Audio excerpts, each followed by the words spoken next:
Lanterns glow faintly over a narrow medieval lane, where straw rustles beneath hurried feet, and a single shutter creaks in the night. In this quiet world, love, reputation, and law intertwine in ways both familiar and strange. Behind thin walls and shared rooms, private moments became public whispers. How did couples find tenderness in crowded homes? What rules did the church and community weave around the most human of bonds? Stay with us tonight as we step softly into the real medieval night. Not silk and candles, but earth, echo, and watchful eyes. Hey friends, tonight we'll walk right through the heart of what was private relations really like in medieval times. Picture a cool evening breeze over cobbled lanes, faint bells drifting from a distant tower, warm bread steam curling through wooden shutters, the scratch of ink on old ledgers, and the hush of corridors lined with flickering lanterns. Before we begin, please like and subscribe only if this truly helps you unwind. Tell us in the comments where you're watching from and what time it is there. Now lie back and get comfortable. Let's begin tonight's story. Hello, dear listener, and welcome to our tale of what was private relations really like in medieval times. Private relations were really like in the soft stillness of a medieval village night. Privacy was a luxury few could truly claim. Homes were small, lives were shared, and walls were thin. Most families, peasants and craftsmen alike, lived in a single-room dwelling where cooking, sleeping, and daily life unfolded in one space. Children, elders, animals, and the couple themselves often occupied the same room, sometimes even the same bed. No separate chambers were waiting behind carved doors. Instead, there was straw on the floor, timber beams overhead, and a patch of darkness where lantern light did not quite reach. If a husband and wife wanted a quiet moment together, timing became an art. They waited for the night to deepen, for the soft rhythm of breathing around them to signal sleep. They moved carefully, whispering so that their children or aging parents did not stir. Curtains, if they existed, were scraps of linen or wool, rare and precious. In wealthier homes, they might have been heavy drapes, but even among the upper classes, true solitude was rare. Servants often slept at the foot of the bed or in corners of the same chamber. What we think of as private life today was, for them, something negotiated within shared spaces and communal rhythms. Travel only made this more complicated. Inns across Europe were notorious for shared beds, where strangers might spend the night side by side out of necessity. A traveler might arrive late, lift the coverlet, and find that a cobbler from the next town had already claimed one half of the mattress.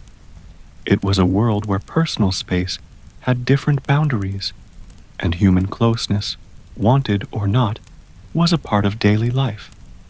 And then there was the church. Its voice was steady, powerful, and present in every corner of medieval Europe. Church teachings shaped not only marriage, but the private moments within it. Physical intimacy, they said, had one central purpose: to bring new life into the world. Pleasure, passion, or emotional bonding were secondary, sometimes even treated with suspicion. Theologians wrote long guides outlining when and how married couples should behave. Days of the week were regulated. Feast days, Lent, Advent, fasting seasons, all of these came with restrictions. Sundays were off limits. Fridays, too. In some regions, almost half the calendar year was marked with spiritual warnings against being too affectionate. For some couples, the list of permitted days looked more like a puzzle than a rhythm of love. Confession manuals went into surprising detail. Priests asked questions meant to uncover not only sins, but private habits. Some of these conversations were awkward, others revealing. In some places, married couples were encouraged to approach one another without pleasure, without sin, without delay. A solemn checklist that left little room for romance. The church praised moderation, and in some circles, celibacy within marriage was treated as an ideal for the deeply devout. And yet, the lived reality was more flexible than the sermons. Many peasants, whose lives revolved around the weather, livestock, and survival, quietly followed their own rhythms, nodding politely at church rules, while doing what felt right in the privacy of their shared homes. Among the nobility, the rules were stricter on paper. Chaplains and confessors were ever present, watching over households and recording moral infractions. But even nobles found ways to balance doctrine and desire, often behind heavy curtains and locked doors. Reputation mattered deeply. Whispers of impropriety could echo through courts and villages alike. For women, especially, reputation was both shield and sword. A single accusation could change a family's fortune. Courtship in medieval Europe rarely followed the romantic ideals of poetry. Love stories in troubadour songs spoke of knights pining for distant ladies, of secret meetings under the moon. Real courtship was far more practical. Marriages were arranged to secure alliances, land, and peace between families. Daughters brought dowries of linens, livestock, or land. Grooms promised stability and status. Among the nobility, these arrangements were like chess moves, planned for political advantage. Among peasants, they were matters of survival. Young people were rarely left alone together. A maiden might be chaperoned by her mother or aunt. In some villages, the entire community watched courtships closely. Even a simple exchange of flowers at a market could become the subject of gossip. Holding hands was not a private act. It was a public signal that families and neighbors would read and judge. Still, where there are rules, there are always quiet ways to bend them. Folk songs and letters from the time tell of secret meetings, playful glances, and walks to the village well at night. Many couples found moments of tenderness within the boundaries set for them. But if they were caught, consequences followed. Public penance, fines, or hurried marriages often resolved cases of intimacy before marriage. In the ledgers of church courts, these moments were called fornication. In villages, they were simply known as getting ahead of oneself. Chastity belts, often imagined as iron contraptions locked around women during a husband's absence, are largely a myth. There is little to no evidence that they were ever widely used in the Middle Ages. Most surviving examples come from later centuries and were often jokes, warnings, or curiosities. Medieval records, which were meticulous in matters of morality, are strangely silent on the mass use of such devices. The reality was simpler and more human. Reputation, surveillance, religious teaching, and family expectations were far more effective tools for enforcing fidelity than any piece of metal could be. In medieval towns, houses of entertainment, places where companionship could be bought, were often regulated rather than hidden. Town councils licensed them, set rules, and sometimes even collected taxes. Authorities saw them as a way to keep order and direct human impulses away from more disruptive paths. The church condemned the practice officially, but in practice, many local priests turned a blind eye. In some cases, church institutions themselves collected rent from these establishments. A quiet contradiction between doctrine and daily life. For those working in these places, life varied. Some women entered by choice, often out of economic necessity, while widows, or those without family support, found few other options. Others were coerced, especially in port cities. Regulations required clean sheets, regular health inspections, and controlled hours. Customers ranged from apprentices to merchants to knights, and occasionally men of the cloth. The arrangement reflected the pragmatic side of medieval society, a world where ideals and realities coexisted uneasily. Hygiene, too, shaped intimate life. Medieval bathing habits were less frequent than today's, especially among peasants. Monthly baths, if that, were the norm. Soap was rare and expensive. Public bathhouses existed, but were often closed during outbreaks of disease or scandal. For wealthier households, baths could be drawn with warm water scented with herbs. For the poor, a cold bucket and a quiet corner had to suffice. Perfume was a luxury. Deodorant, as we know it, did not exist.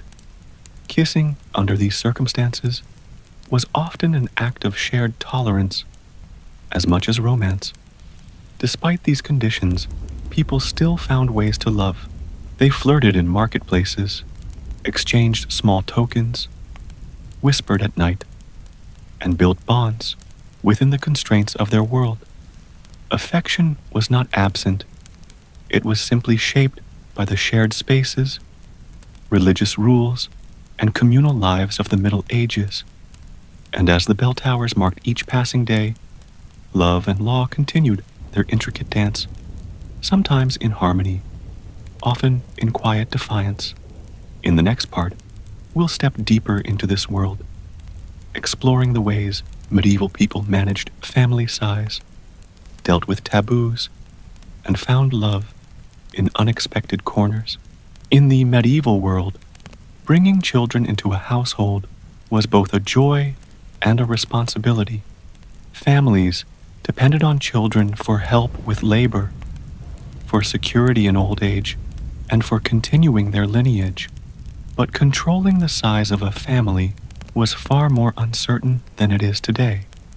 People were aware of the connection between private relations and childbirth, and they tried through folk wisdom, herbal knowledge, and occasional rituals to influence it.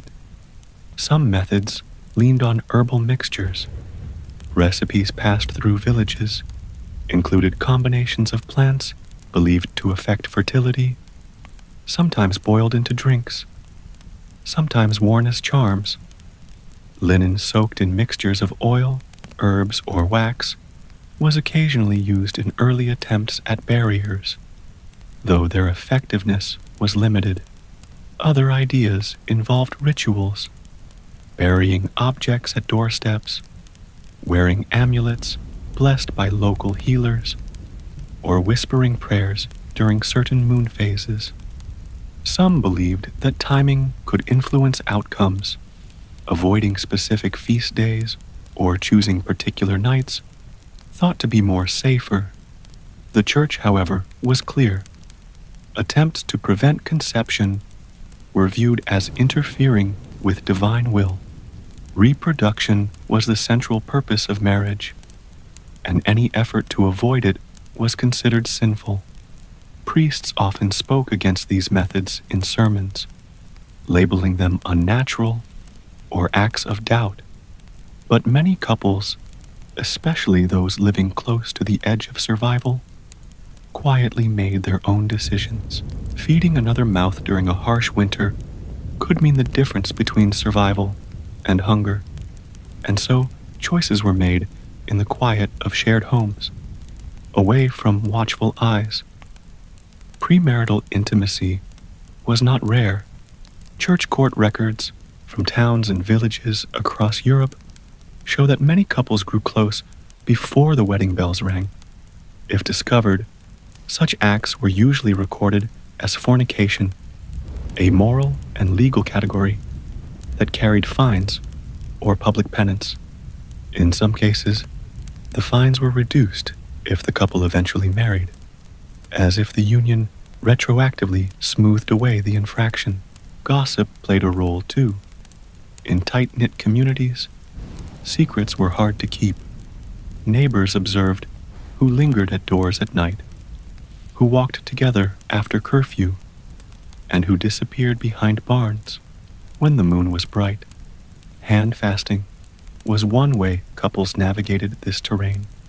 In many regions, a couple could declare their mutual consent to marry, sometimes before witnesses, sometimes privately, and that was enough to be considered betrothed in the eyes of the community.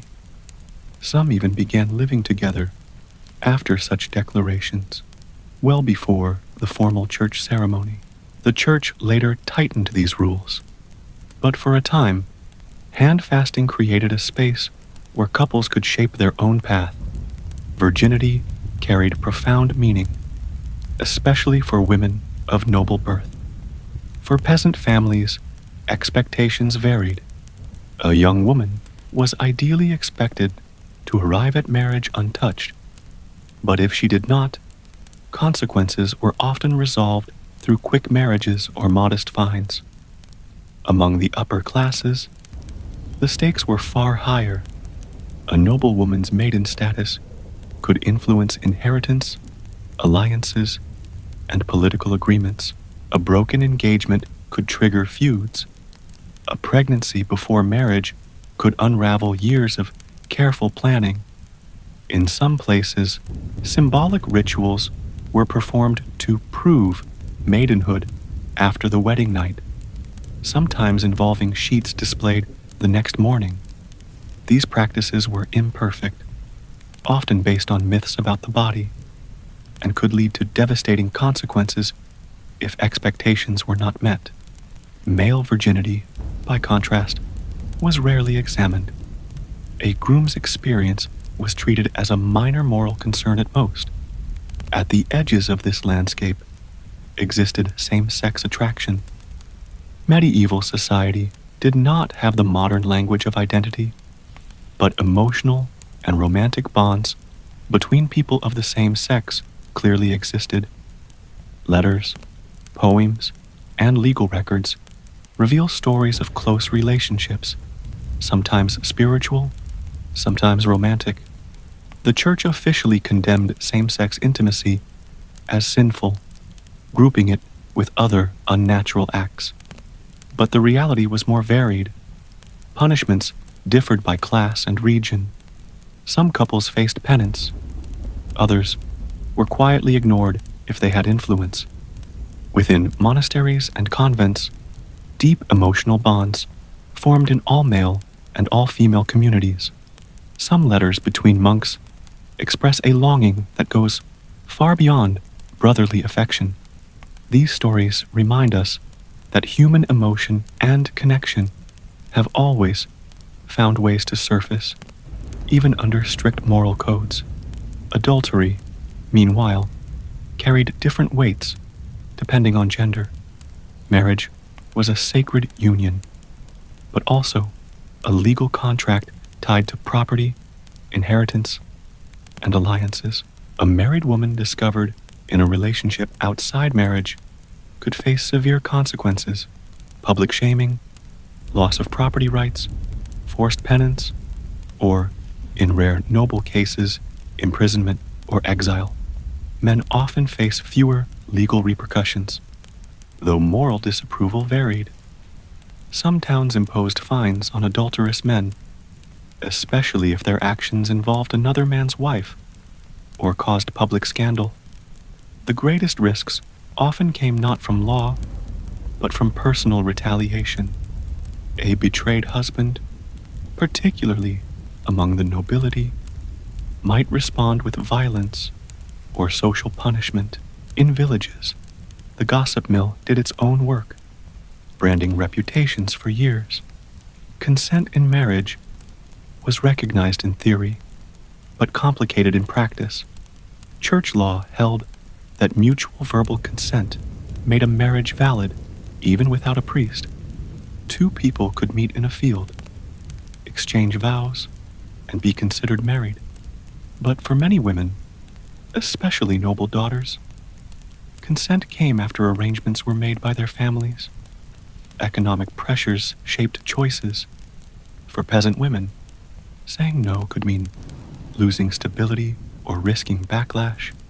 Inside marriage, expectations were different. A husband had legal rights to his wife's body, and refusal could be grounds for complaint or annulment.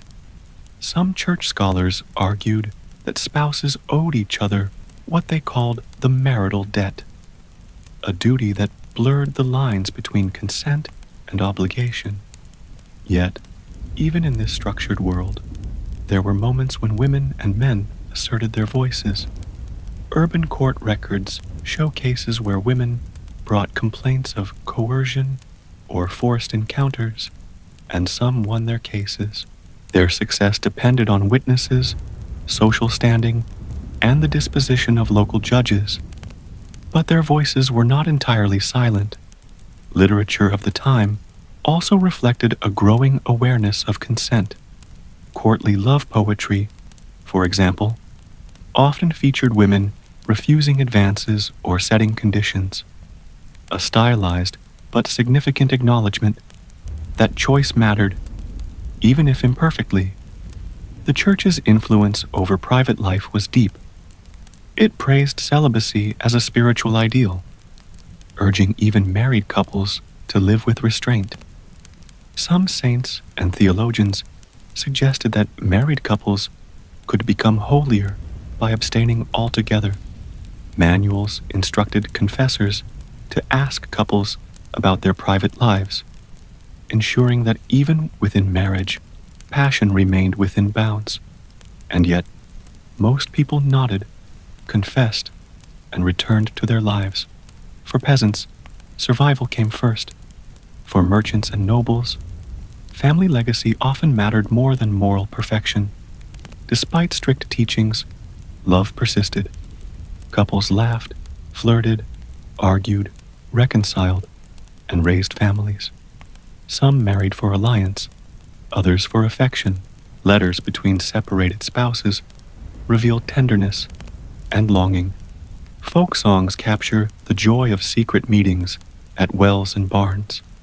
In a world of shared rooms, church calendars, and communal judgment, people still found ways to love and to be loved. As the centuries moved forward, attitudes toward love and intimacy would evolve alongside laws, religious teachings, and daily life. But the core remained the same. Human connection sought its space, no matter how narrow or watchful the world around it. Ancient Stoic wisdom and the search for mental clarity. In the bustling heart of ancient Athens, under bright skies and marble colonnades, a man once stood upon the painted stoa, an open colonnade lined with murals of heroic deeds. His name was Zeno of Citium. From this public porch, he began to teach a philosophy that would ripple through centuries: Stoicism. Zeno's journey to Athens was born not of ambition, but of disaster. A wealthy merchant from Cyprus, he had lost his fortune in a shipwreck. Arriving in Athens with little more than determination, he found solace in philosophy. It is said that after reading the works of Socrates, he walked into a bookseller's shop and asked, "Where can I find such a man?" The bookseller pointed to a cynic philosopher passing by, and Zeno followed. From that moment, his path changed. For years, he studied under different teachers, cynics, Megarians, academics, absorbing ideas like a careful scribe gathering ink. Then, around 300 BCE, he began teaching in the Stoa Poikile, the painted porch, giving his school its name, the Stoics.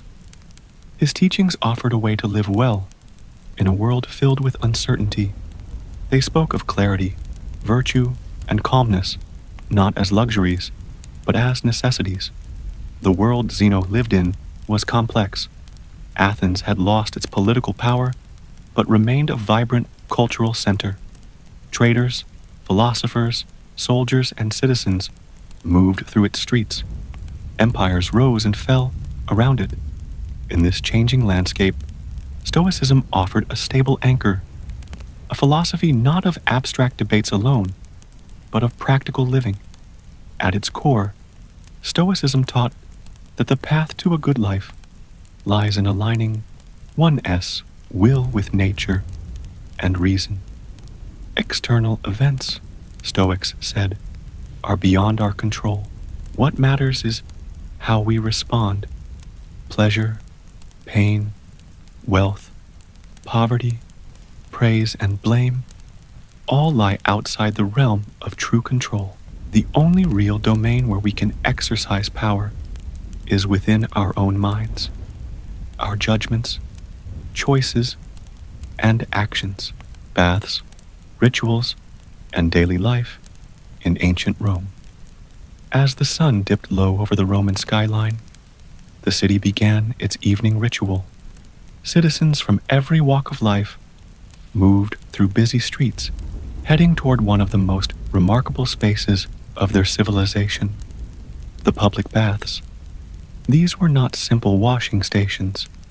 They were architectural marvels, vast complexes of marble, mosaics, and warm steam. For the Romans, bathing was not merely about cleanliness. It was about community, relaxation, health, and display. The earliest Roman baths began modestly, influenced by Greek bathing traditions. Wealthy citizens built small private facilities in their homes, using heated water drawn from aqueducts. But as Rome's population grew and urban life flourished, the baths expanded into grand public spaces. By the height of the empire, nearly every city had public bathhouses, or thermae, and larger cities like Rome boasted dozens of them. The baths of Caracalla and Diocletian, for example, covered acres of land, with soaring vaulted ceilings and intricate frescoes that made them feel like palaces of leisure. For a small fee or none at all in some periods, citizens could enter and spend hours moving through a carefully designed sequence of rooms. The typical bath complex included the apoditerium, changing room, the frigidarium, cold room, the tepidarium, warm room, and the caldarium, hot room. Some complexes also featured a palaestra, an open courtyard for exercise and libraries, lecture halls, gardens, and even snack stands. Upon entering, bathers first stopped in the apoditerium, where they undressed and stored their clothing in niches. Slaves or attendants often watched over belongings, though theft was not uncommon. From there, many would visit the palaestra to stretch, play ball games, or wrestle. Exercise was considered an important prelude to bathing, warming the body before moving into the heated rooms. Next came the bathing ritual itself, which usually followed a set order. Bathers entered the tepidarium, a warm, gentle space heated by a clever system called the hypocaust. Hot air flowed beneath raised floors and through hollow walls, creating an even, radiant warmth. This room prepared the body for the hotter caldarium. The caldarium was the heart of the experience, a steamy chamber with a hot plunge pool and heated benches. Here, bathers sweated out the dust and stress of the day. Some applied oils to their skin, which were later scraped off with a curved metal tool called a strigil. This process removed dirt, dead skin, and oil, leaving the body refreshed. Wealthier bathers might be attended by slaves who massaged their muscles or applied scented oils. After the heat, bathers moved to the frigidarium, a cool, airy space with a cold plunge pool. The sudden temperature change was invigorating and believed to close the pores, improving health. Finally, they returned to the tepidarium, or the dressing room, often chatting with friends, discussing politics, or making business arrangements as they dressed. Bathhouses were deeply social places. Senators and commoners alike shared the same pools. Though class divisions still existed, some baths reserved special hours or sections for the elite. Others separated men and women, though mixed bathing was not unheard of in certain periods. For many Romans, the baths were a daily habit, woven into the rhythm of life. They might visit after work, meeting friends for conversation before dinner. Beyond hygiene and sociability, the baths had a symbolic meaning. They were expressions of Roman identity, proof of the empire's engineering prowess and civic generosity. Aqueducts carried fresh water across miles of countryside, feeding fountains and baths alike. Heating systems kept rooms warm even in winter. Mosaics and sculptures displayed scenes of gods, athletes, and myths, turning everyday routines into encounters with art and culture. The construction and maintenance of large bathhouses were acts of political generosity. Emperors and wealthy patrons funded them as gifts to the public, gaining popularity and prestige in return. The baths of Caracalla, for example, could host thousands of visitors daily. Their walls were lined with marble, their ceilings decorated with glass mosaics, and their gardens filled with sculptures. These complexes were like miniature cities, buzzing with activity from dawn to dusk. Health also played a role. Romans believed that bathing promoted physical well-being and balanced the humors of the body. Warm water relaxed muscles, steam cleared the lungs, cold plunges invigorated the spirit. Physicians often recommended bathing for various ailments. Some bathhouses even had rooms for medical treatments, herbal steam therapies, or consultations with healers. Children learned bathing customs early, joining their parents in the routine. For the elderly, baths were places of comfort, where warmth soothed aches and joints. For the working poor, public baths offered a respite from cramped, dusty living quarters, a chance to feel clean and renewed. Of course, not everyone viewed the baths favorably. Some moralists, especially in later centuries, criticized them as places of luxury or moral decline. Writers like Seneca warned against excessive indulgence, urging moderation. Early Christian leaders also expressed concern, seeing mixed bathing and public nudity as potential moral dangers. Over time, as Christian influence grew, some bathing customs changed, and the grandeur of Roman thermae slowly faded. Yet, in their prime, Roman baths were central to daily existence. They shaped how people met, relaxed, conducted business, and even thought about their bodies. A Roman could step into the bathhouse, dusty and tired from the streets, and emerge clean, refreshed, and socially connected. A small transformation woven into everyday life. In the next part, we will step deeper into these steaming halls, exploring the cultural, economic, and even political significance of bathhouses as the Roman Empire expanded and changed. As the Roman Empire expanded across Europe, North Africa, and the Near East, the tradition of public bathing traveled with it like a signature of Roman life. Wherever Roman legions marched and Roman roads stretched, bathhouses followed, from the misty edges of Britain to the sun-baked cities of North Africa. These complexes became symbols of Roman presence and civic identity. In provincial towns, Bathhouses often stood near forums or marketplaces, positioned at the heart of daily activity. Even small settlements built modest versions, adapted to local resources.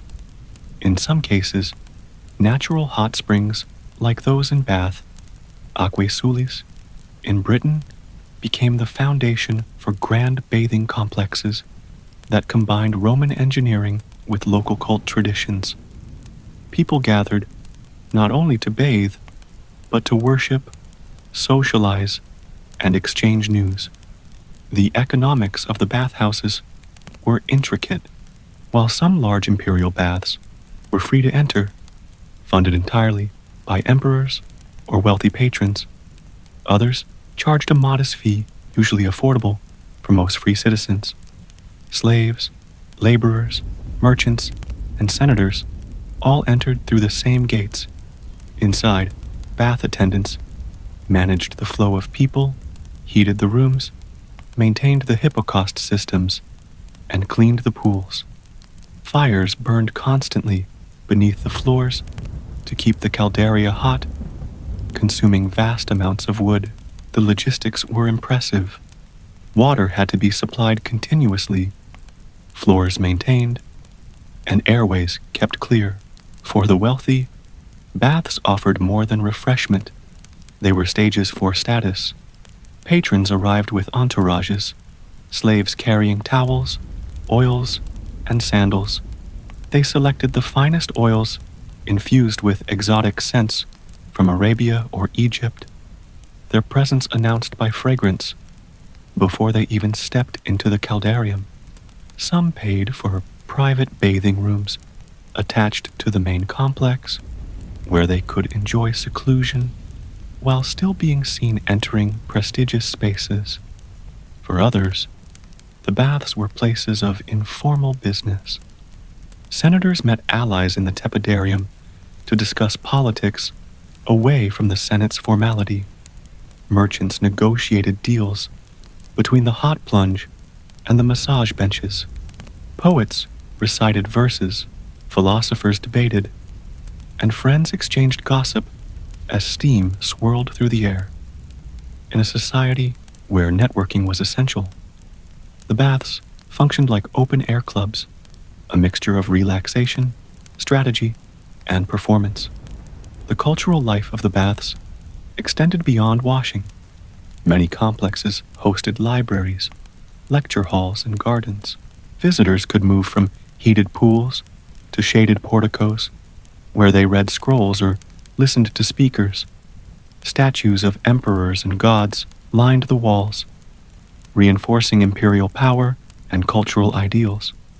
Mosaics on the floors depicted mythological scenes, Hercules wrestling monsters, dolphins swimming through waves, turning each step into a small encounter with art. Bathhouses also reflected Rome's shifting social values over time. In the Republic, bathing remained relatively simple, emphasizing hygiene and community. Under the Empire, as wealth grew and engineering flourished, baths became more extravagant. Decorative marble, fountains, and elaborate heating systems turned them into showcases of imperial grandeur. Some emperors, like Hadrian, were personally involved in designing their bathhouses, treating them as architectural legacies. Yet, not everyone embraced the opulence. Stoic philosophers and moralists warned that luxury could erode discipline. Seneca described the noisy, bustling baths.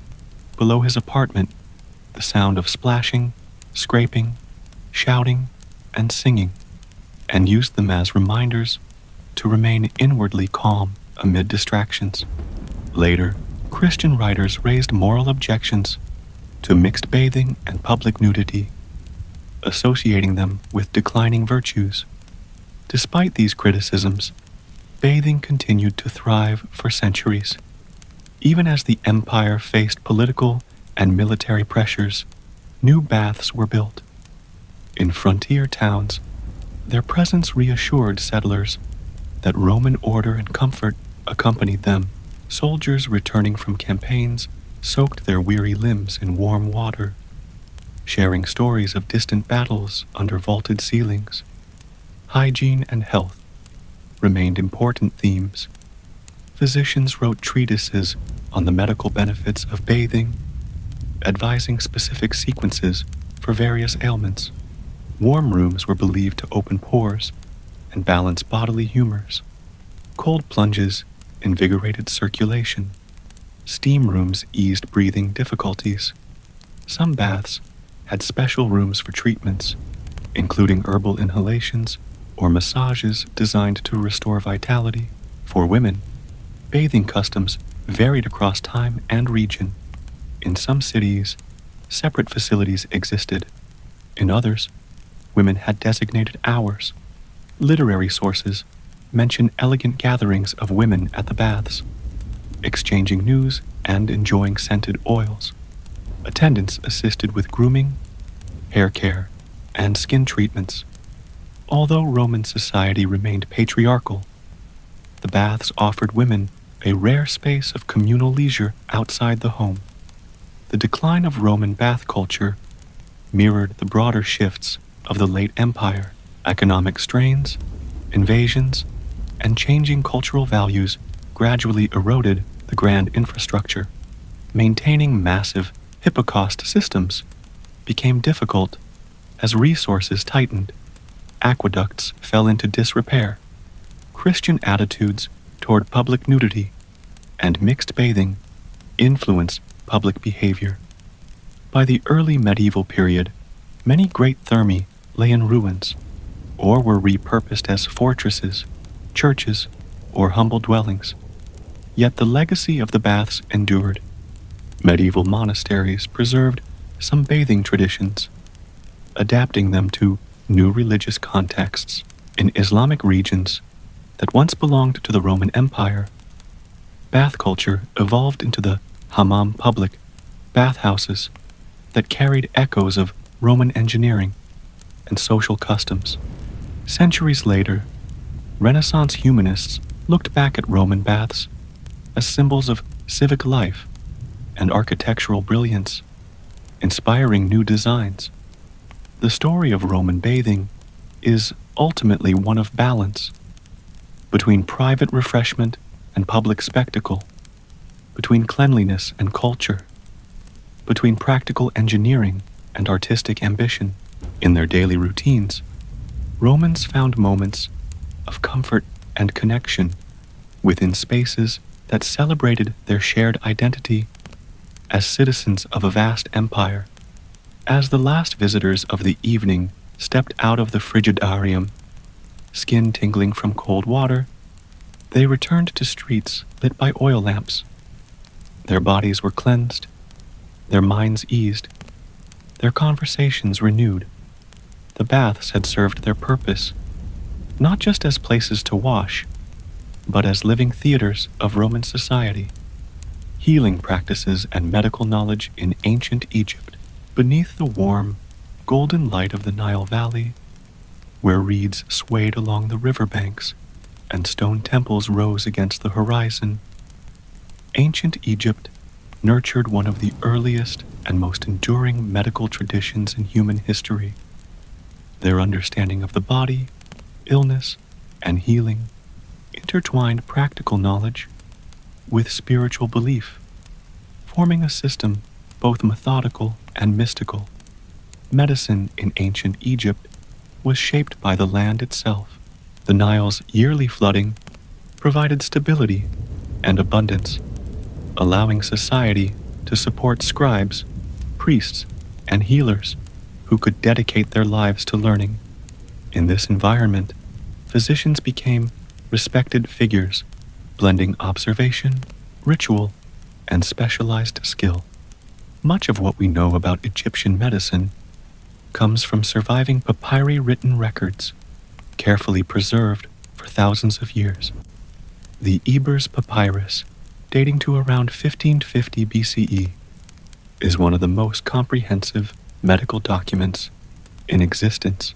Stretching over 100 pages, it details hundreds of remedies, diagnostic methods, and treatments.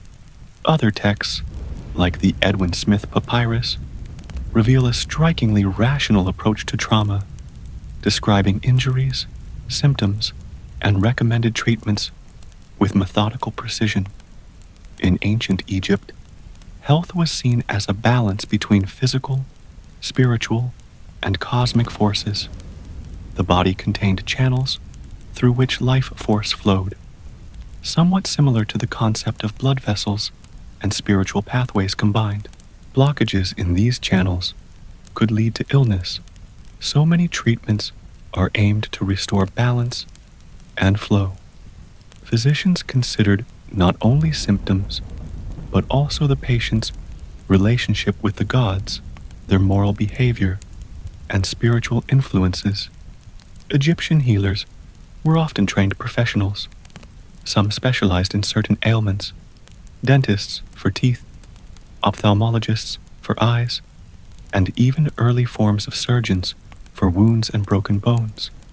Titles like Chief of Physicians and Shepherd of the Anus, a medical specialist for digestive issues, show how organized the system could be. Temples acted as centers of both worship and healing, with specific deities connected to health. Sekhmet, the lion-headed goddess, was associated with both plague and protection. Thoth, the god of wisdom, oversaw knowledge, including medical learning.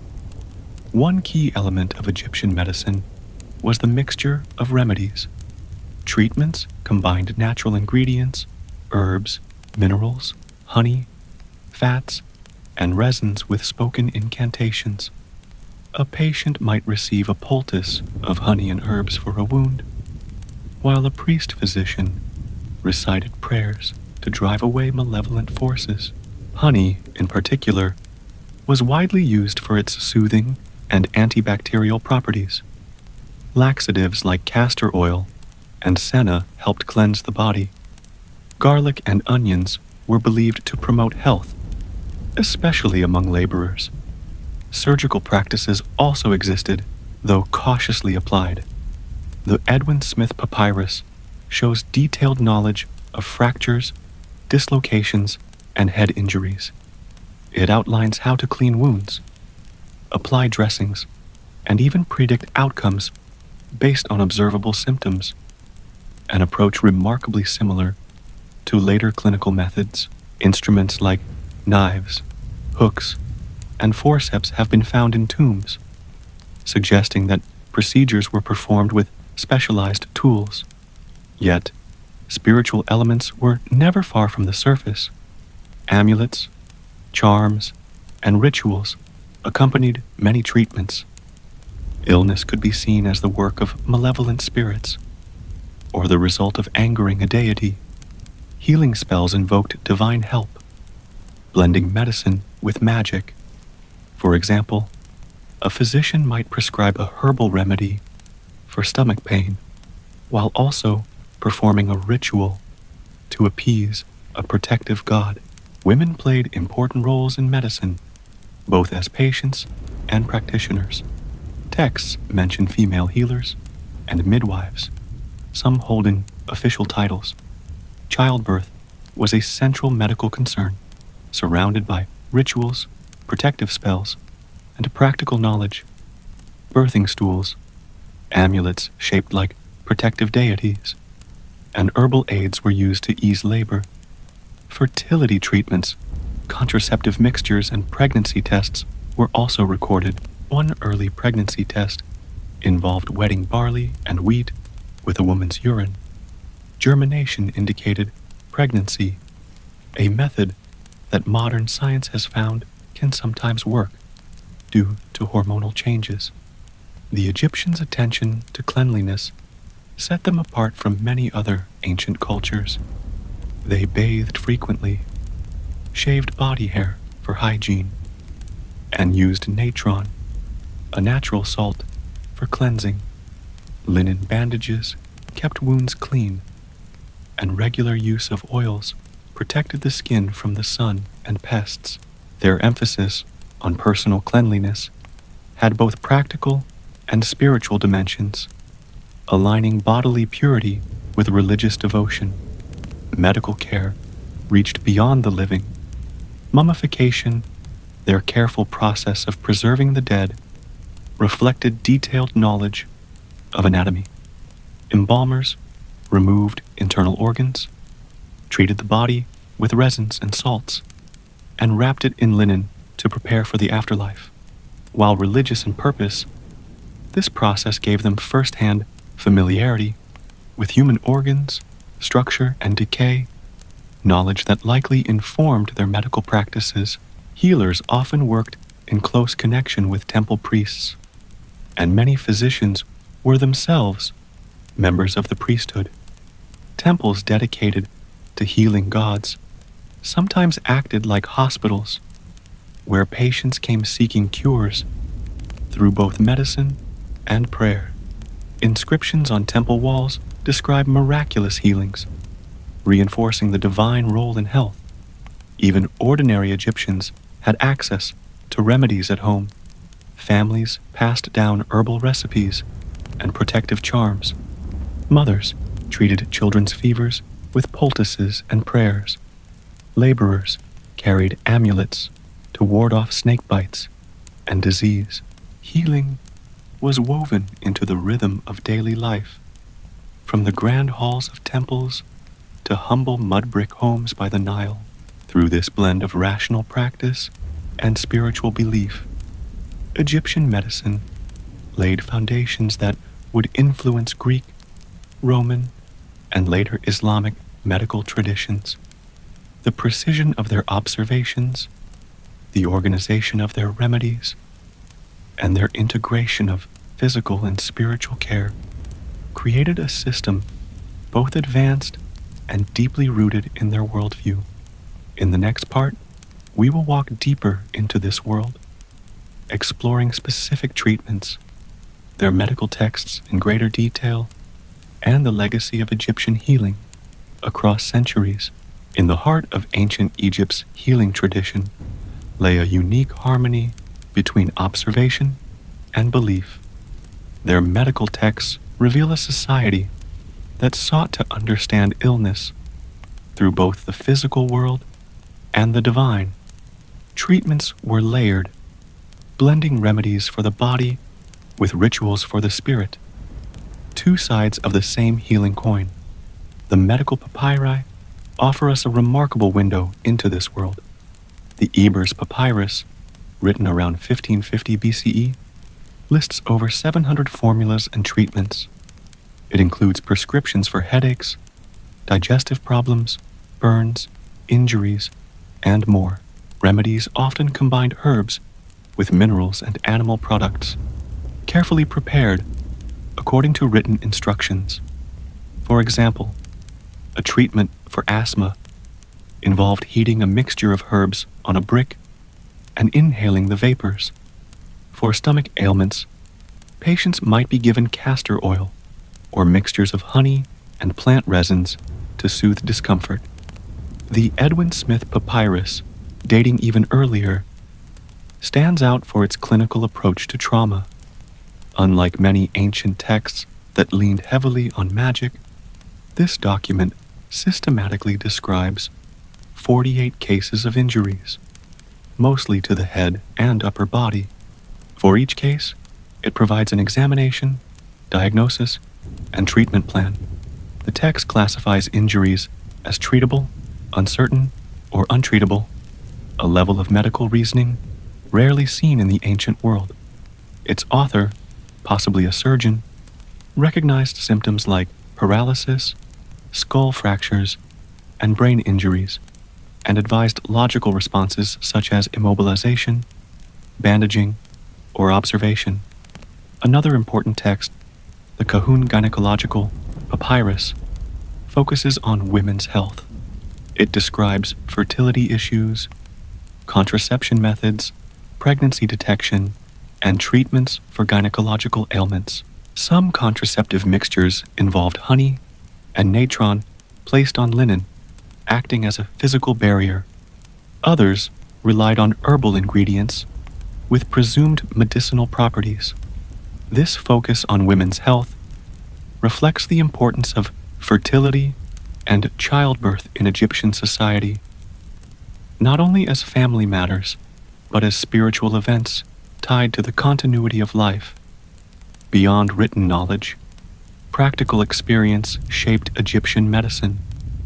Embalmers, through their work, gained unparalleled anatomical insight, though religious taboos prevented dissection for purely scientific purposes. The mummification process revealed organs, tissues, and body structures in ways that few other cultures of the time experienced.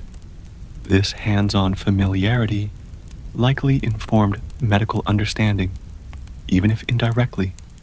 Temples played a central role in public health. Some acted as houses of life, institutions dedicated to preserving and teaching knowledge. Here, priests and scribes copied medical papyri, trained new healers, and combined medical treatment with spiritual care. Patients might sleep overnight in temple precincts, hoping for healing dreams sent by the gods, a practice known as incubation.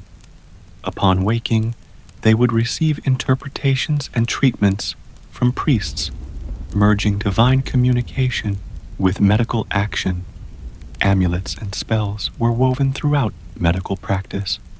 Illness was often attributed to malevolent forces or the displeasure of gods, so protective charms were common.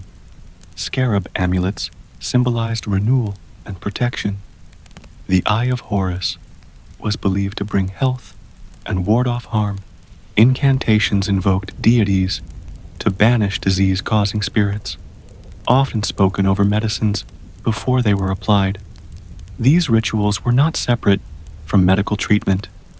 They were part of it, forming a holistic system where mind, body, and spirit worked together. Surgery existed, but was practiced cautiously. Texts and archaeological evidence suggest that procedures like draining abscesses, treating dislocations, setting fractures, and stitching wounds were known. Instruments found in tombs, bronze knives, forceps, hooks, and needles mirror those used by later Greek and Roman surgeons. Pain relief came through natural substances like opium from poppy plants or mixtures of herbs with mild numbing effects. Infections were a constant threat, yet the Egyptians' emphasis on cleanliness gave them some advantages. Honey, used in wound dressings, has natural antibacterial properties. Linen bandages, often sterilized with natron or resins, helped keep wounds clean. Regular bathing, shaving of body hair, and the use of perfumes and oils reduced lice and skin problems. Though their understanding of germs was not modern, their practices aligned with principles that we now recognize as hygienic.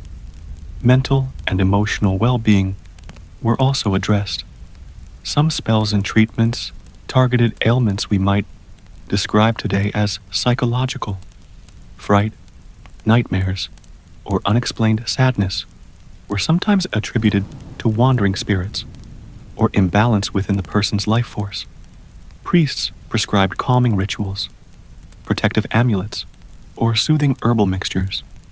Music, chanting, and rhythmic recitations played roles in easing the mind. Medical specialists enjoyed a high status. Some physicians served in the royal court, attending pharaohs and high officials. Others worked among the common people, traveling between villages along the Nile. Titles carved on tomb walls show the pride healers took in their roles. A physician might be called Chief of the Physicians of the South and North, emphasizing their prestige.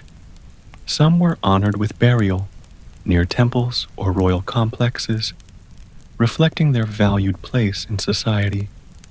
Egyptian medicine's influence did not end at its borders. Greek travelers, including Herodotus, remarked on the skill of Egyptian physicians. Later, Greek medical thinkers like Hippocrates and Galen drew upon Egyptian knowledge, blending it with their own philosophies.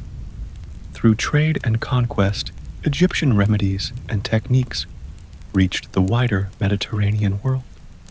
Even as centuries passed and dynasties rose and fell, Egyptian medical traditions endured. New rulers adopted and adapted them. Temples remained centers of healing, their walls etched with prayers and instructions for future generations. When the Greeks and Romans took control of Egypt, they found a sophisticated medical culture that influenced their own practices. The legacy of Egyptian medicine lies not only in its remedies, but in its worldview.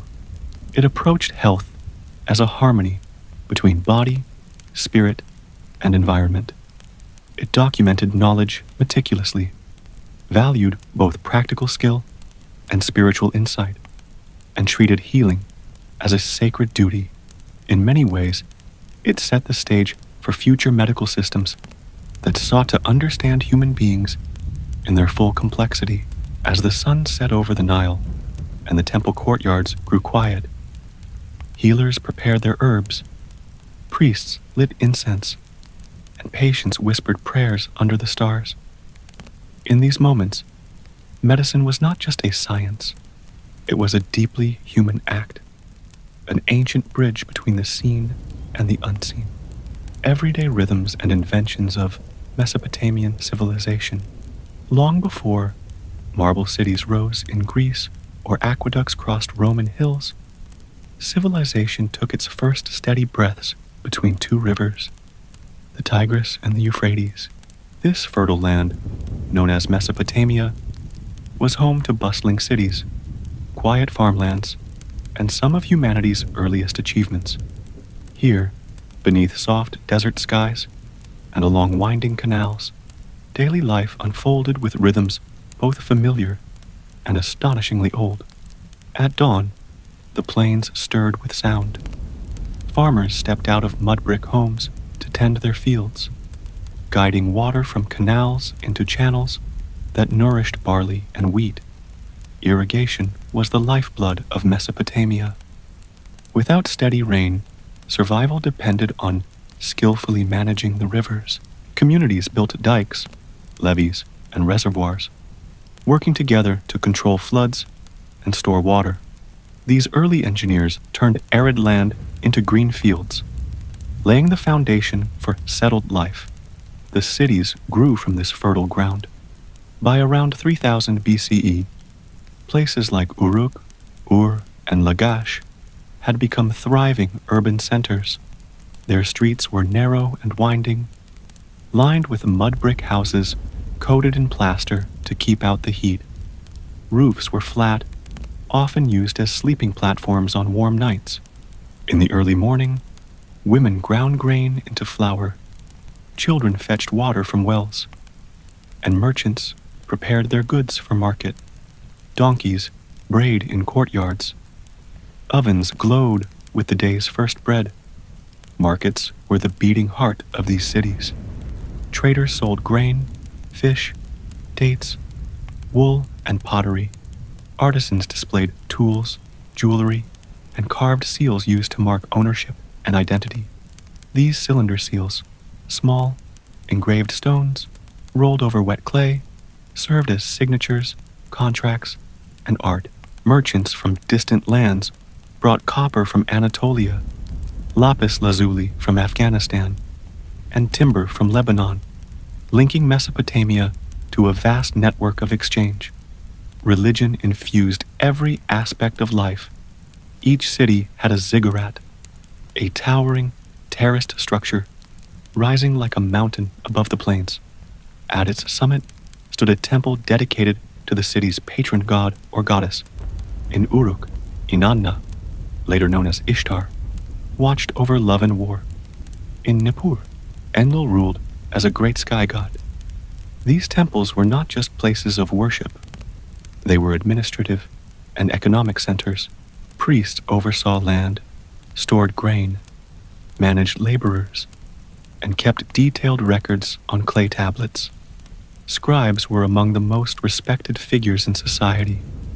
With reed styluses, they impressed wedge-shaped cuneiform signs into soft clay. These tablets recorded everything from harvests and taxes to myths and laws. Learning to write required years of training in tablet houses, where students copied signs again and again until their hands were steady. Their work gave Mesopotamia one of its most enduring gifts to the world, writing itself. Household life reflected a balance of cooperation and structure. Families lived in extended groups: parents, children, grandparents, and sometimes servants sharing space and duties. Meals were simple but nourishing: bread, onions, dates, beer made from barley, and occasional fish or meat. Beer, thick and slightly sweet, was a staple drink for all ages. People sipped it through reed straws from shared jars, a communal act that bound households together. Music and storytelling filled evenings. Lyres, drums, and flutes accompanied songs sung to honor gods, recount heroic tales, or ease the day's fatigue. Around oil lamps, families shared myths, stories of creation, of gods shaping the world, of floods and rulers chosen by the divine. These myths gave meaning to life's unpredictability, linking human communities with cosmic powers. Law and order held the growing cities together. Hammurabi's famous code, carved centuries later on a basalt stele, reflected a long tradition of written laws. It outlined punishments for theft, guidelines for trade, and rules for family matters. Justice was public, often administered at city gates or temple courtyards. While harsh by modern standards, these laws aimed to bring structure to societies where personal disputes could easily disrupt fragile communal harmony. Work was divided but interconnected. Farmers, craftsmen, priests, scribes, and traders all depended on each other. Laborers built canals and temples, hauled bricks, and shaped the infrastructure that sustained urban life. Women played central roles in households and markets, managing food production, weaving textiles, and sometimes participating in trade. Some temple priestesses held powerful positions, overseeing lands and rituals. Despite the grandeur of ziggurats and palaces, most people lived modestly. Mud brick houses crumbled and were rebuilt in cycles. Streets carried the scent of baked bread mixed with livestock and river mud. Children played in courtyards, their laughter mingling with the lowing of cattle and the distant chants from temples. The rivers themselves were both a blessing and a threat. When they behaved, they brought life. When they swelled too high, they flooded fields and homes. Myths often described floods as acts of the gods sent in response to human behavior. These stories reflected real dangers faced by communities dependent on unpredictable waters. As night fell over Mesopotamian cities, rooftops came alive again. Families climbed ladders to sleep under the stars, seeking relief from the heat trapped in mud walls during the day. Oil lamps flickered in narrow streets, casting soft light on walls covered with clay tablets and household charms meant to ward off illness or misfortune. Priests chanted in temples, and somewhere a scribe finished a tablet by lamplight, pressing the last wedge into clay before setting it aside to dry. Life in Mesopotamia was both ordinary and extraordinary. It revolved around farming, family, trade, and worship, but within these simple patterns lay the foundations of urban civilization: writing, law, architecture, and administration. These communities built the framework upon which later cultures would rise. In the next part, we will walk deeper into their world, exploring their beliefs about health, education, festivals, and the quiet details of daily routines that reveal how the first cities truly lived. As dawn broke over the plains between the Tigris and Euphrates, life in ancient Mesopotamia continued in its measured rhythm. These early urban societies were not only centers of trade and worship, they were also communities shaped by their beliefs, their relationship with the land, and their growing sense of order and identity. Health and healing in Mesopotamia reflected this blend of practical knowledge and spiritual understanding. Illness was often attributed to supernatural causes, angry gods, restless spirits, or offenses against divine law. But healers, known as Asu and Ashipu, practiced two complementary approaches. The Asu were practical physicians, preparing herbal remedies, poultices, and ointments. They observed symptoms and applied treatments passed down through generations.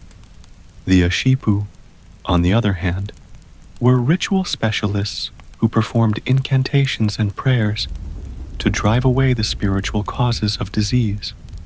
A sick person might receive both a poultice of crushed plants and a carefully spoken charm, calling upon protective deities. Clay tablets describe remedies for fevers, stomach pains, and wounds.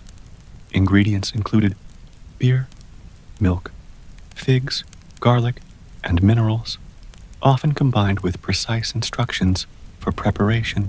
Incantations invoked gods like Gula, the goddess of healing, or protective spirits, believed to guard the home. Illness was not treated as purely physical, it was a disturbance in the balance between the human, divine, and natural worlds. Education in Mesopotamia was the preserve of scribes and the elite. Young boys, usually from wealthy families, attended adubas, or tablet houses. There they spent long hours learning cuneiform, copying texts repeatedly on clay until their stylus strokes were perfect. Discipline was strict. Teachers expected silence, focus, and respect. Tablets from students reveal complaints about sore hands and long exercises, reminding us that ancient classrooms were not so different from modern ones. Beyond writing, scribal education included mathematics, astronomy, literature, and legal training. Mathematics focused on practical applications, calculating fields, measuring buildings, and managing accounts. Their sexagesimal base 60 system, still reflected today in our 60-minute hours, allowed precise calculations for trade and astronomy. Observations of stars and planets were recorded meticulously. Over centuries, these records became the foundation for complex calendars and early astronomical predictions.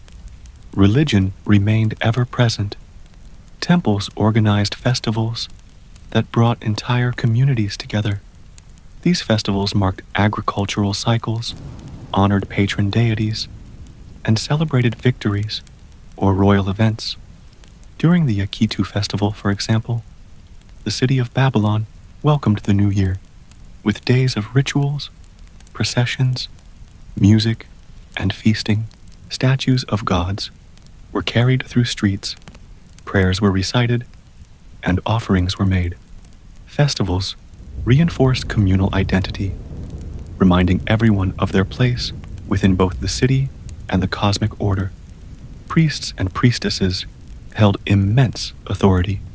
They interpreted omens, advised rulers, and oversaw temple lands.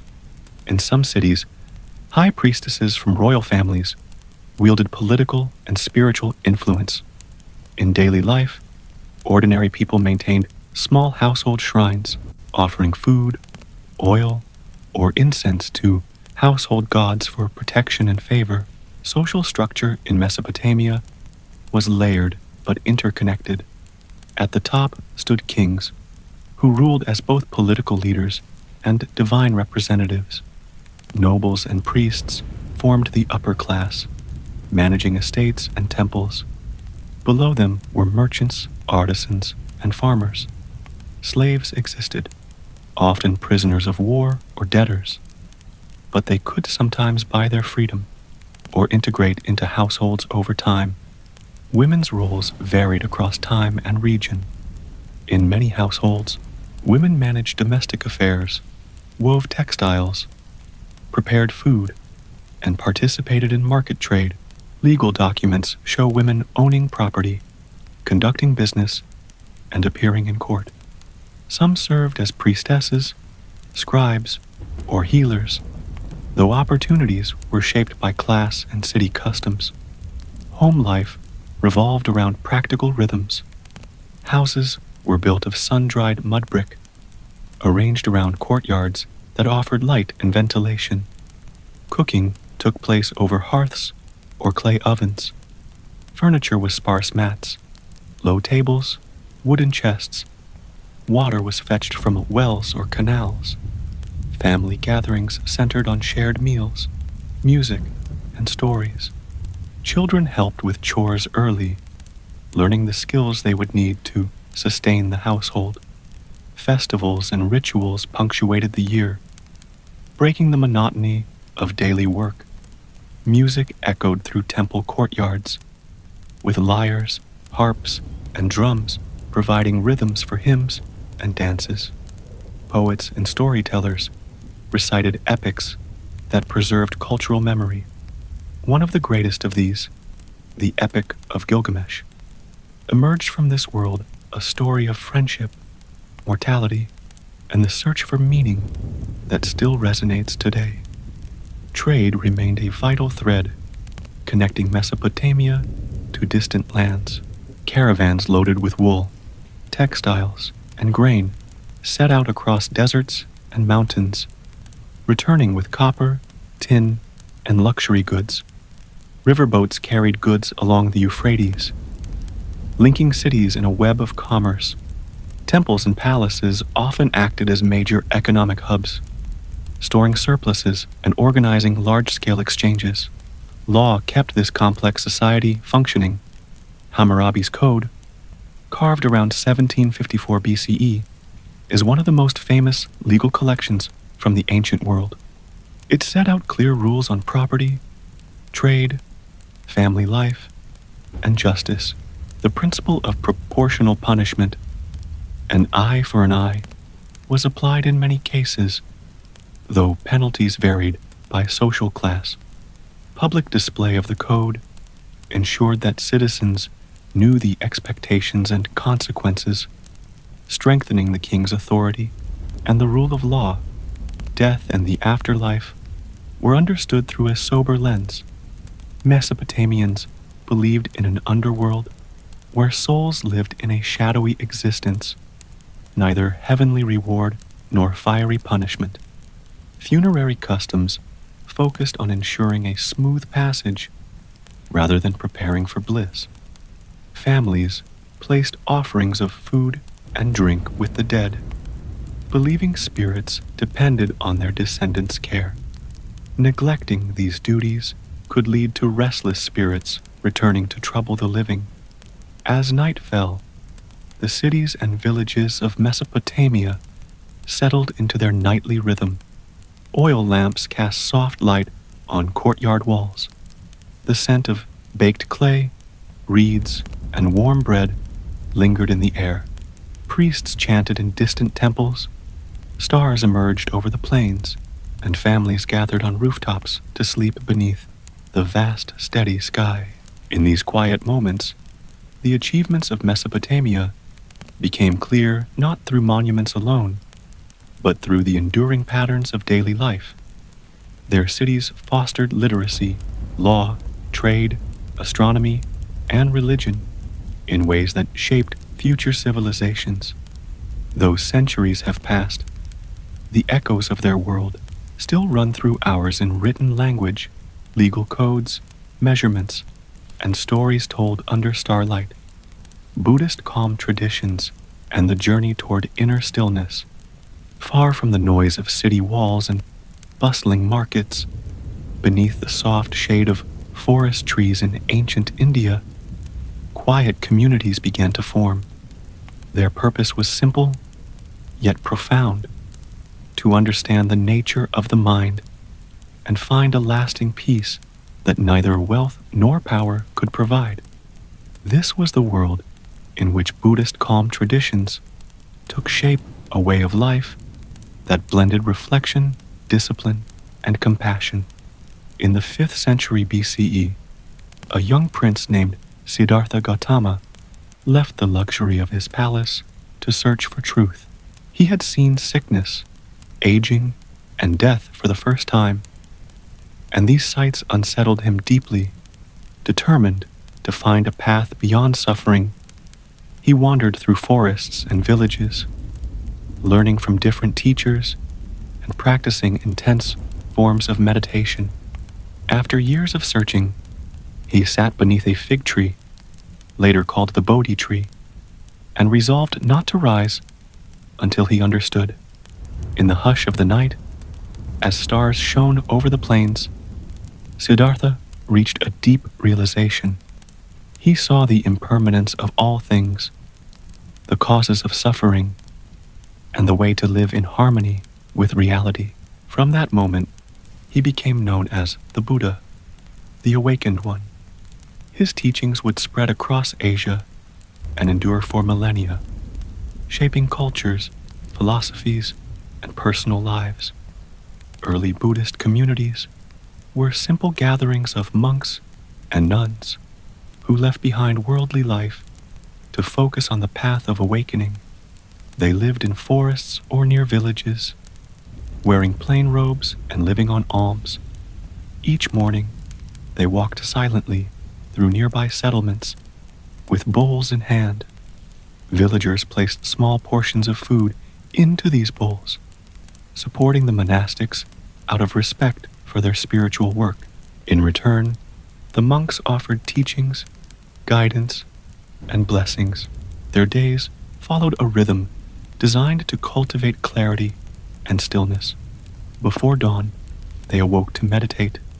They practiced mindfulness of breathing, observing each inhale and exhale without attachment, letting the mind settle like clear water in a still pond.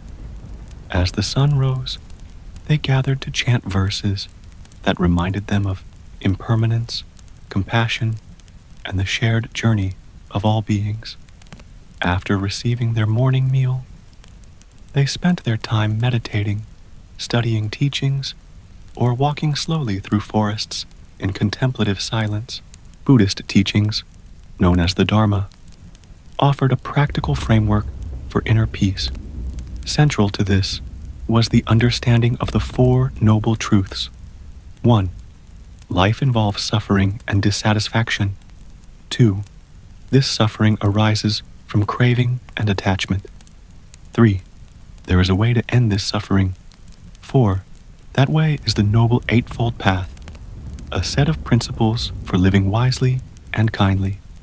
The Eightfold Path included right understanding, intention, speech, action, livelihood, effort, mindfulness, and concentration. It was not a set of commandments, but a guide for aligning one's mind and actions with reality. Each step supported the others, creating a balanced approach to both ethical living and mental training. One of the most distinctive practices was meditation, or bhavana, meaning mental cultivation. Monastics and lay people alike were encouraged to train their minds. Much like a farmer tending a field, two main forms developed: samatha, calm, and vipassana, insight. Samatha meditation focused on settling the mind. Practitioners chose an object, often the breath, and brought their attention to it gently, again and again. Over time, distractions softened, and the mind entered deep states of tranquility. In these states, called jhanas, awareness became clear and stable, free from the usual restlessness of thought. Vipassana meditation complemented this calm by fostering insight. Practitioners observed their experiences moment by moment, noticing sensations, thoughts, and feelings as they arose and passed away. By seeing their impermanent and conditioned nature, they loosened the grip of attachment and learned to respond to life with equanimity.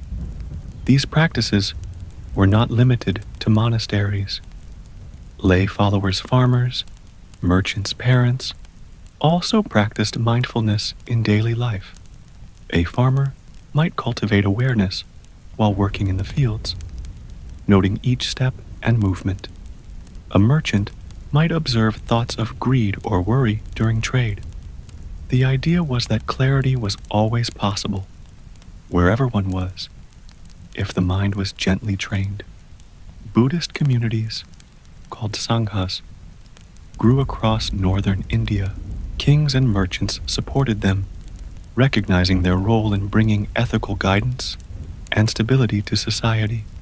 Some rulers, like Emperor Ashoka in the 3rd century BCE, became powerful patrons, spreading the teachings across Asia through inscriptions, missions, and public works.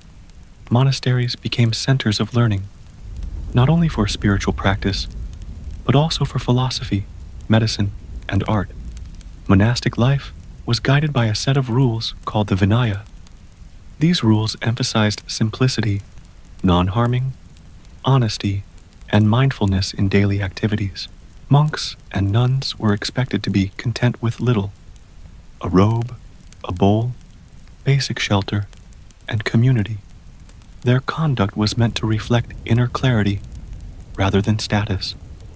Even in these disciplined communities, compassion played a central role. The Buddha taught that kindness toward oneself and others was essential.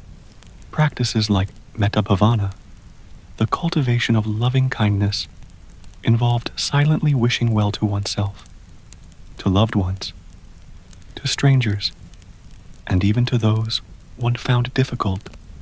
This expanded the heart, softening the rigid boundaries between self and other. As the sun set over monastic groves, monks and nuns gathered for evening chanting and reflection. They reviewed their actions of the day, noticing where they had acted with wisdom and where they had faltered. This gentle, honest examination helped them refine their practice. At night, some meditated beneath trees, while others rested in simple huts, their minds quiet after a day devoted to stillness. In these early centuries, Buddhist calm traditions were less about temples and grand rituals, and more about living simply and seeing clearly. They offered a way to understand the mind, transform suffering, and live with a sense of inner freedom. In the next part, we will walk farther along this path, tracing how these teachings spread across Asia, adapted to different cultures, and shaped practices of mindfulness and compassion that continue to influence the world today. As the centuries passed, the quiet practices that began beneath the Bodhi tree spread far beyond the forests of northern India. Traders, monks, and travelers carried the teachings along trade routes, across mountains, and into new lands. With each journey, Buddhist calm traditions adapted to different languages, cultures, and landscapes, yet the core remained, training the mind toward clarity, compassion, and peace. In the 3rd century BCE, Emperor Ashoka became one of the most important figures in this story. Once a fierce conqueror, he embraced Buddhist teachings after witnessing the suffering caused by war. He began supporting monasteries, carving ethical principles on stone pillars across his empire, and sending emissaries to spread the teachings. From Sri Lanka to Central Asia, his efforts laid the groundwork for Buddhism's global reach. As the teachings traveled, they took on local colors. In Sri Lanka and Southeast Asia, early Buddhist traditions developed into what is now called Theravada Buddhism. Here, monastic communities flourished in forests and villages. Monks continued to live simple lives, supported by lay people, meditation on the breath, mindfulness of daily activities, and loving kindness practices remained central. These traditions emphasized personal insight and the gradual cultivation of wisdom through ethical living, meditation, and understanding. Farther north, in Central and East Asia, Mahayana Buddhism emerged. It expanded the philosophical scope of the teachings, focusing on the ideal of the Bodhisattva, one who seeks enlightenment not only for themselves, but for the sake of all beings. New forms of meditation arose, alongside poetic imagery and expansive philosophical texts. Compassion became the heart of the path, seen not as separate from wisdom, but as its natural expression. Monasteries in China became centers of learning, art, and agriculture. Monks translated vast collections of texts from Sanskrit into Chinese, preserving and transforming them. Meditation practices like Chan, which later evolved into Zen in Japan, focused on direct experience rather than elaborate rituals. In quiet meditation halls, practitioners sat facing walls, letting thoughts settle like dust in still air. Teachers used simple phrases or questions to point students beyond conceptual thinking, inviting them to taste reality directly. In Japan, Zen took root in temples nestled among forests and mountains. Monks practiced seated meditation, zazen, for hours each day, their posture steady, their breath soft. The daily routine was simple: early rising, silent meals, work in the gardens, and long periods of contemplation. Every action, from sweeping a path to arranging flowers, became part of the practice, an opportunity to bring mindfulness into the smallest movements.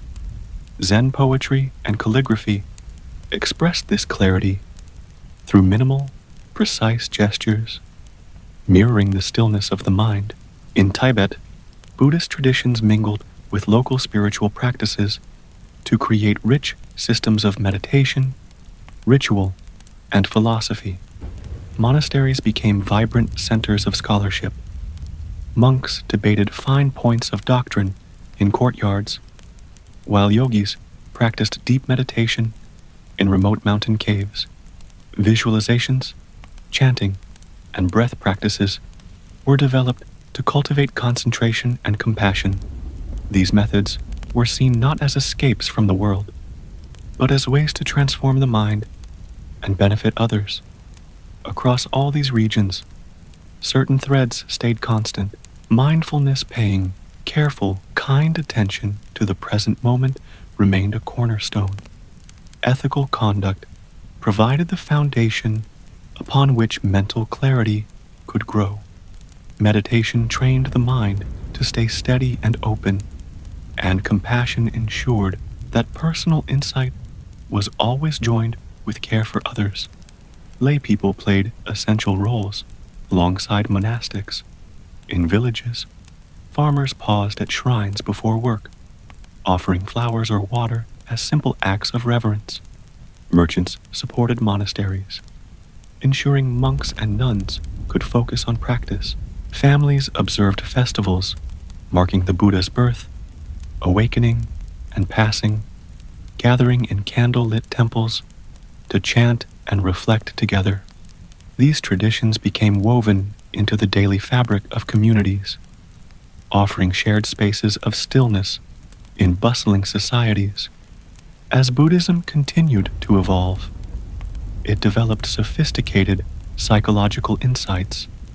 Teachers described the restless nature of the mind, comparing it to a monkey leaping from branch to branch. They offered practical ways to calm this restlessness through breathing, reflection, and steady attention. Over time, these practices shaped not only spiritual paths, but also artistic, literary, and medical traditions across Asia. In recent centuries, Buddhist calm traditions have reached new audiences around the world.